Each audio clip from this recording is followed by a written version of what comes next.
wabarakatuh. Perkenalkan, nama saya Devis Raflinda Maulidivyanti Ramadhani, penerbit 10/19/04/0019 dari PL4A Politeknik Perkapalan Negeri Surabaya. Di sini saya akan menjelaskan apa saja sih yang perlu dipersiapkan dalam pengambilan sampel lingkungan. Mari simak berikut penjelasan saya. Sebelum melakukan pengambilan sampel, yang harus diketahui pertama yaitu adalah tujuan sampling. Yang pertama yaitu untuk mengetahui kandungan dan parameter. Yang kedua, untuk mengetahui apakah sudah sesuai dengan baku mutu. Yang ketiga, untuk mengetahui efisiensi dari IPAL. Yang keempat, untuk mengetahui efisiensi dari suatu proses produksi. Dan yang terakhir yaitu untuk mengendalikan pencemaran lingkungan. Setelah itu yaitu mempersiapkan peralatan sampling. Ada beberapa persyaratan yang harus diperhatikan dalam memilih peralatan sampling. Yang pertama yaitu terbuat dari bahan yang tidak mempengaruhi air sampel. Yang kedua, mudah dicuci dari penggunaan sebelumnya. Yang ketiga, kapasitas sesuai dengan tujuan pengambilan sampel. Yang keempat, tidak mudah pecah atau bocor, mudah dan aman dibawa. Dalam pemilihan peralatan sampling tidak diperbolehkan untuk menggunakan gelas atau botol kaca, karena botol kaca atau gelas mudah pecah dan tidak aman dibawa kemana-mana. Untuk jenis alat ini yaitu dibagi menjadi dua. Yang pertama yaitu alat pengambil contoh sederhana dan botol biasa yang diberi pemberat yang digunakan pada kedalaman tertentu. Dalam praktikan biasanya, alat sederhana ini paling sering digunakan dan dipakai untuk mengambil air permukaan atau air sungai kecil yang relatif dangkal. Sedangkan untuk botol biasa yang diberi pemberat ini digunakan dalam sungai dengan kedalaman tertentu. Selanjutnya yaitu adalah persyaratan peralatan pengukuran lapangan untuk parameter in situ. In situ sendiri yaitu pengukuran yang hanya bisa dilakukan di lapangan. Contohnya yaitu pengukuran suhu, pH, debit air, kecepatan arus, volume aliran udara, koordinat lokasi sampling. Peralatan yang digunakan untuk pengukuran parameter in situ harus mampu menghasilkan data yang akurat, harus sesuai spesifikasi yang relevan dengan pengukuran yang dimaksud. Contohnya yaitu pengukuran suhu.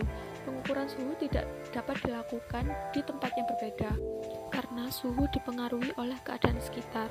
Sedangkan sebelum menggunakan alat harus dikalibrasi terlebih dahulu agar menghasilkan data yang akurat. Berikutnya yaitu ada persyaratan wadah sampling. Beberapa persyaratan yang harus diperhatikan yaitu terbuat dari bahan gelas atau plastik polietilen atau PE atau polipropilen PP atau teflon, politetrafluoroetilen atau PTFE. Kedua, dapat ditutup dengan kuat. 3. Bersih dan bebas kontaminan. 4. Tidak mudah pecah. Dan yang terakhir, tidak bereaksi dengan contoh atau sampel. Untuk menyiapkan wadah contoh yang harus diperhatikan yaitu untuk menghindari kontaminasi contoh di lapangan, seluruh wadah contoh harus benar-benar dibersihkan di laboratorium sebelum dilakukan pengambilan contoh.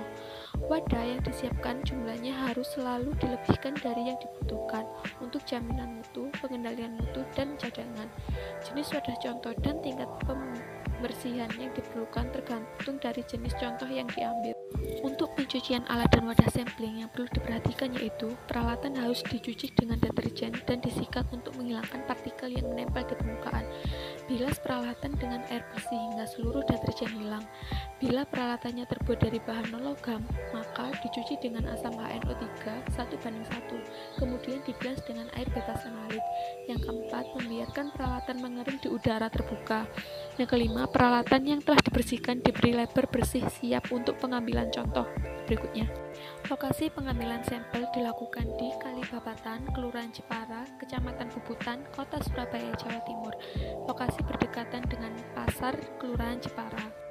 Untuk pengambilan sampel dilakukan dengan metode contoh gabungan tempat, yaitu campuran contoh yang diambil dari titik yang berbeda pada waktu yang sama dengan volume yang sama. Alat yang digunakan yaitu jenis alat contoh sederhana.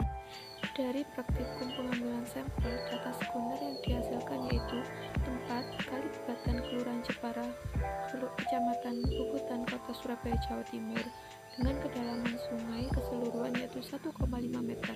Namun pada saat itu kedalaman air sungai hanya 0,5 meter dengan lebar 4 meter. Debit 0,06 meter kubik per detik dengan warna air grey water atau abu-abu. Nah, itu yang harus diperhatikan dalam pengambilan sampel air limbah. Menurut RI 6989/59/2008 tentang air dan air limbah bagian 59, metode pengambilan contoh air limbah. Terima kasih, semoga bermanfaat. Wassalamualaikum warahmatullahi wabarakatuh.